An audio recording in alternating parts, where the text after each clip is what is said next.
पारस छाबरा जी। राधे राधे महाराज जी। राधे राधे महाराज जी। महाराज जी, आप कह रहे हैं कि आप जैसे किसी से वार्तालाप आदि कुछ भी करते हैं तो मुझे जो राधा रानी से प्रेम है, मुझे लगता है सब करें, इसलिए मैं सबके साथ अपने सुखद अनुभव साझा कर देता हूँ। नहीं करना, तो ऐसा करना चाहिए, नहीं करना, ताकि वो भी प्रेरित होके लगे। वो नहीं करना चाहिए, वो नहीं कर पाएंगे और आप खाली हो जाएंगे। महाराज जी, मेरा ना शो है जिस पे मैं टीवी पे मतलब यूट्यूब पे बोलता हूँ, तो मैं राधा रानी की खूब बातें करता हूँ। उनकी बात करना अलग बात है, लेकिन ये बात कहना कि मुझे ऐसा फीलिंग हो रहा, मुझे ऐसा अनुभव हो रहा, ये बात कहने से या तो आप मतलब पाखंड में आ जाएंगे और या तो आपका अनुभव खत्म हो जाएगा, क्योंकि सत्य सिद्धांत है। हम अपने अनुभव की बात ऐसे कह सकते हैं कि हमने संतों से सुना है कि ऐसा करने से ऐसा आनंद मिलता है, और हाँ, और संतों ने हमको बिल्कुल बताया और हमें इस बात पर विश्वास है कि संतों ने जो कहा है वो सत्य होता है, लेकिन वो बात मुझे वैसी अनुभव में आ रही, ये नहीं कहना। मुझे होता है महाराज जी कि मैं जैसे एक आम आदमी, संत नहीं जी, एक छोटा सा आदमी जिसने राधा नाम जपना शुरू किया और उसके साथ लीलाएं होने लगी और राधा रानी ने चमत्कार दिखाने लगे, बरसाने लगी मैं खूब सारा, तो मन करता कि बताओ, लेकिन अब से मैं संतों का नाम लेके ही हाँ, उसमें ये कहे कि हमको ऐसे ऐसे साधक मिले कि बिल्कुल राधा नाम नहीं जपते थे, और जब से जपना शुरू किया तो उनको बहुत लौकिक और पारलौकिक भी लाभ प्राप्त हुआ। ऐसे हम बोल सकते हैं कि जैसे हम ही तुच्छ हैं, कुछ नहीं है, पर राधा नाम का प्रभाव हमको आंतरिक और बाह्य दोनों आनंद प्रदान कर रहा है, हम ऐसे बोल सकते हैं। लेकिन और घुसकर अनुभव नहीं बोल सकते। घुसकर अनुभव बोलने पर फिर नहीं रहे। लौकिक प्रेम की बात नहीं बता सकते, तो भी अलौकिक प्रेम की बात हम कैसे बताएं? हमको गुप्त रखनी चाहिए और प्रयास करना चाहिए कि हम संतों के बहाने अपने अनुभव की बात, अपने आनंद की बात सबके सामने रख सके, जिससे और लाभ ले सके। एक साधक मिले थे, उन्होंने ऐसा बताया, एक संत मिले थे, उन्होंने ऐसा बताया, तो आपकी बात है वो, लेकिन एक साधक की बात है तो आप बच गए और आप अपनी पूरी बात बता दिए। लेकिन एक साधक की बात थी, वो हमसे मिले थे, वो हमें बोले थे, और आप अपनी बात कह गए, तो वो उससे दूसरा लाभ भी ले लिया और आप भी बच गए। ठीक है ना? आप नम्रता सिंह जी। राधे राधे महाराज जी। महाराज जी, आपका सत्संग सुनने से बहुत सारे अज्ञान दूर हुए महाराज जी। चारों तरफ से ठोकरें तथा दुख मिलने पर जब आपकी शरण ग्रहण की सत्संग के माध्यम से, तो बहुत जीवन परिवर्तित हो गया। आप कह रहे हैं भगवत प्रेम में अर्पित होना चाहती हूँ, पर सहनशीलता प्रगाढ़ ना होने के कारण प्रतिकूलताएं बन जाती हैं। नाम जप से आ जाएगी सहनशीलता। जितना नाम जप करोगे उतना सहन करना आ जाएगा। जितना अधिक नाम जप करोगे, नाम जप में बहुत बड़ी सामर्थ्य होता है। तो हमें लगता है सहन करने का जो बल आता है वो भगवान की कृपा से आता है, और भगवान की कृपा का अनुभव नाम जप से होता है। तो खूब नाम जप करे तो ऐसा सहनशीलता आ जाएगी कि बड़े से बड़े अपमान को, बड़े से बड़े निंदा को, बड़े से बड़े दुख को, बड़े से बड़े रोग को वो मुस्कुरा कर सह सकता है, वो आनंद पूर्वक सह सकता है। महाराज जी, आपने जैसे कहा कि एक पंछी भी आपसे कभी आहत नहीं हुआ और ऐसे कर्म बन गया, आपकी तबीयत खराब हो गई। महाराज जी, एक छोटा सा कर्म मेरे से बन गया कि एक बाइक से मेरी गौरैया चिड़िया का बच्चा खत्म हो गया। इसी बात, अगर उसको आप जान करके चढ़ा रहे हैं तो वो हत्या हो गई, अचानक वो आकर के मर जाती, तो एक एक्सीडेंट है जिसमें आपका कोई अपराध नहीं है। ऐसे कई पशु हैं जो मर जाते हैं गाड़ी के नीचे। उसमें देखना ये कि अब जैसे गाय बैठी हुई है और आप वहाँ बैक कर रहे हैं या आप वहाँ घुमा रहे हैं और उसको चोट पहुँचती, तो आप अपराधी हो, आपको देखना चाहिए। अब आप रफ्तार से गाड़ी चला रहे हैं, अचानक कोई पशु पक्षी आकर आपके गाड़ी के नीचे दबकर मर जाता है, तो आप उसके अपराधी नहीं हुए। वो अपराध नहीं, वो एक घटना है, उस जीव को उसी घटना से मरना था, इसलिए ऐसा होता है। शोभित अग्रवाल जी, गुरुग्राम से। श्री हरिवंश महाराज जी।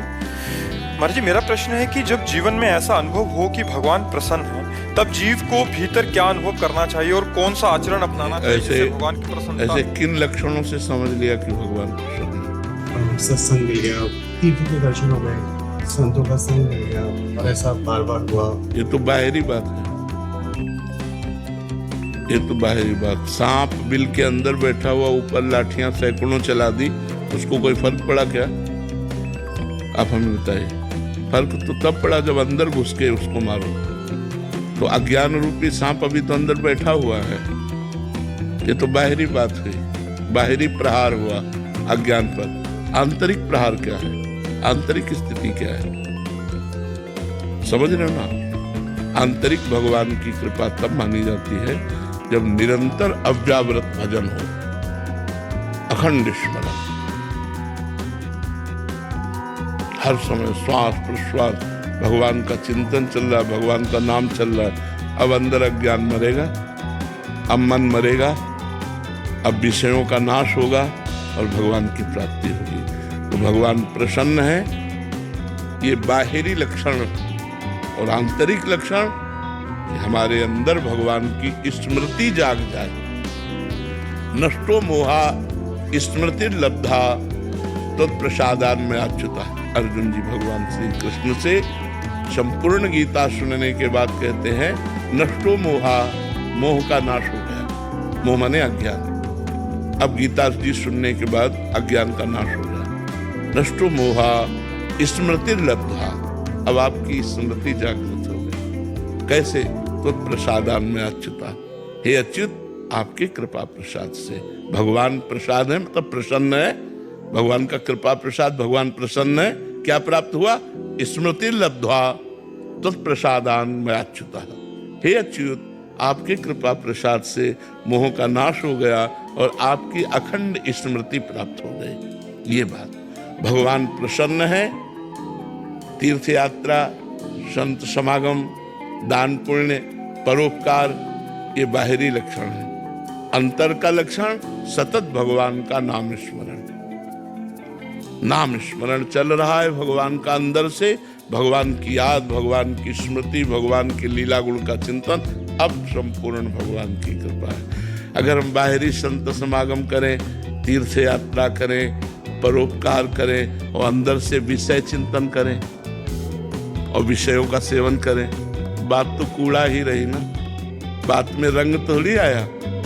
अंदर से विषय चिंतन छूट गया, भगवत चिंतन हो रहा है। अब शरीर से जो परोपकार समागम अब मंगलमय हो गया। समझ रहे हो आप हमारी बात?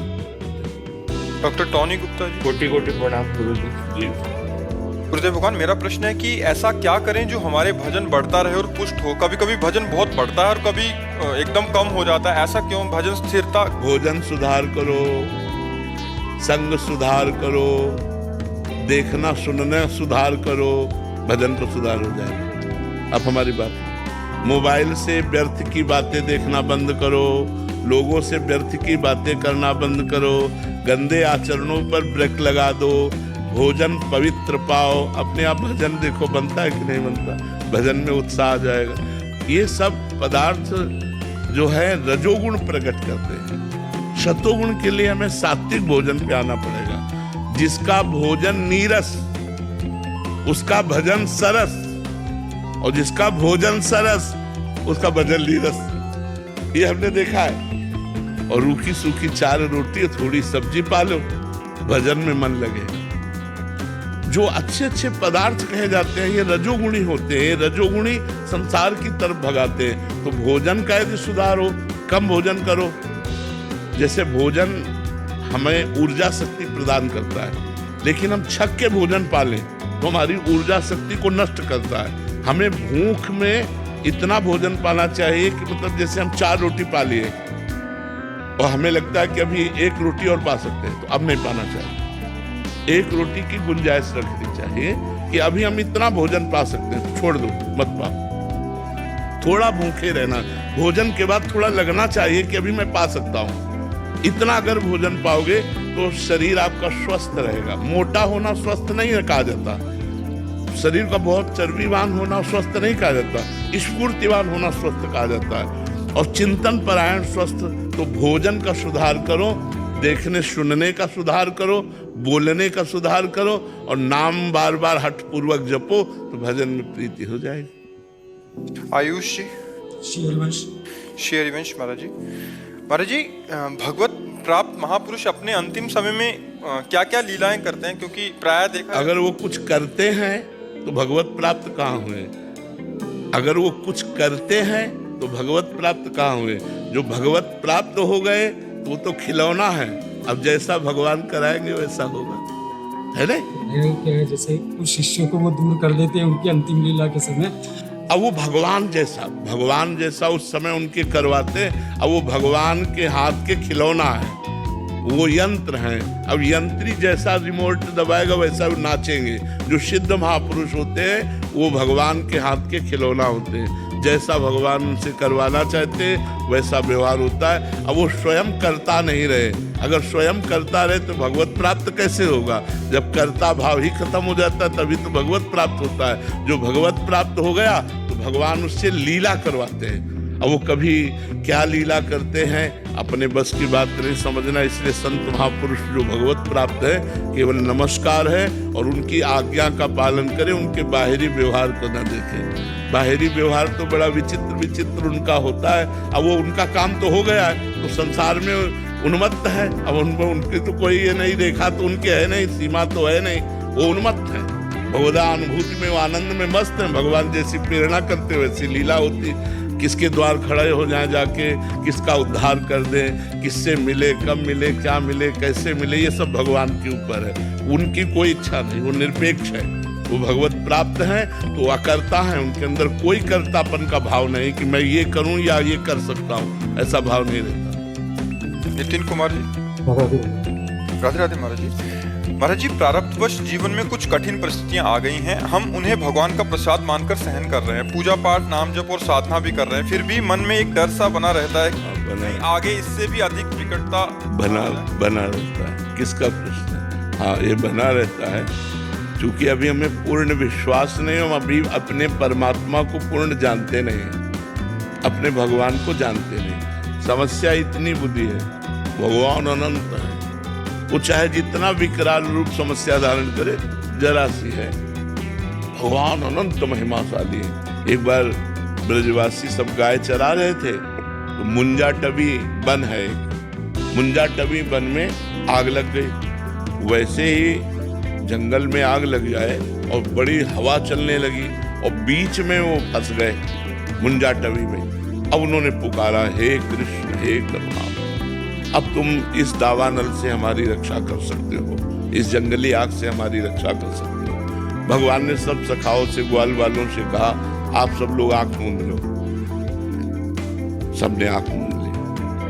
भगवान अपने मुंह से पूरी अग्नि पी गए। भागवत में लिखा हुआ है, अपने मुख से पूरी अग्नि का पान कर गए भगवान। और जब उन्होंने आंख खोला तो देखा भांडीरवट में है, मैं गाय बछड़ा सहित सब भांडीरवट। कर तुम अकर तुम अन्यथा कर तुम, सर्व समर्था सा ईश्वरा। जो करने लायक है वो तो कर ही देता है, जो नहीं करने लायक वो भी कर सकता है, जो बिल्कुल असंभव है वो भी हो सकता है। भगवान की कृपा से क्या नहीं हो सकता है? असंभव को भी संभव कर दे वो परमात्मा होता है। तो जब हमें विश्वास है पर हमारा इतना भगवान के प्रति अपनापन नहीं है ना, हमें भगवान की महिमा का पूर्ण ज्ञान नहीं है ना, तो इसलिए हमको लगता है कि पता नहीं भगवान कृपा न करेंगे तो डूब ही जाएंगे। हर समस्या का समाधान नाम जप करते हुए भगवान पर दृढ़ विश्वास रखो। कर्म का भोग हो जाने पर समस्या खत्म हो जाएगी। वो हमारे कर्म का परिणाम आया है। जो हमने मनमानी पापाचरण किया है वो प्रारब्ध बनकर हमें दुख भोगाने आया है। हमको दुख भोगना ही पड़ेगा। इसलिए नाम जप करते हुए भगवान का आश्रय लेकर दुख भोग लेते हैं। जैसे रात है तो सुबह हुआ, दिन आया, ऐसे ही दुख है तो सुबह हुआ, सुख आया। शांति धारण करो और भयभीत मत हो। भगवान सब कुछ करने में समर्थ है। असंभव को भी संभव कर दे वो भगवान है। इसलिए नाम जप करो, नाम जप से सब ठीक हो जाएगा। और भगवान पर दृढ़ विश्वास रखो कि हमारा मंगल नहीं होगा क्योंकि मैं भगवान की शरण में हूँ। अगर शरणागत हो तो ऐसा भाव रखो। अखंड प्रताप सिंह जी, राधे राधे। महाराज जी, यदि कोई व्यक्ति बार बार हमें दुख देता हो और तो क्षमा और दृढ़ता में संतुलन कैसे रखें? क्योंकि हमें कोई ऐसा अपराध बना है जो बार बार हमको दुख भोगना है। वो व्यक्ति वचन के द्वारा, चेष्टा के द्वारा उपहास करेगा, गाली देगा, वो हमारी संपत्ति को छेड़ेगा, बार बार हमको दुख देगा क्योंकि हमारा प्रारब्ध भोग है। इसलिए चुप होकर के सह जाना चाहिए। और जिस दिन प्रारब्ध संपन्न हो गया तो उसको दंड मिल जाएगा अपने आप, क्योंकि उसका तो कर्म बन रहा है और आपका प्रारब्ध मिट रहा है। यदि आप चुपचाप सहन करते गए तो दूसरी जगह ऐसा फंस जाएगा कि उसको दंड मिल जाएगा, आपको सताने का उसको दंड मिल जाएगा। विश्वास कीजिए, धर्म बिल्कुल चौकन्ना होकर चारों दिशाओं में व्याप्त है। धर्म की गवाही कौन है?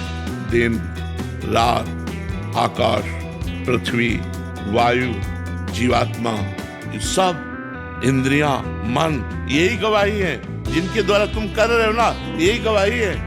ये साक्षी बन जाते हैं, हाँ ऐसा हुआ, एक सेकंड में हिसाब हो जाता है। वहाँ किसी और की गवाही की इतनी जरूरत होती? या तो दिन में पाप करोगे या रात्रि में पाप करोगे।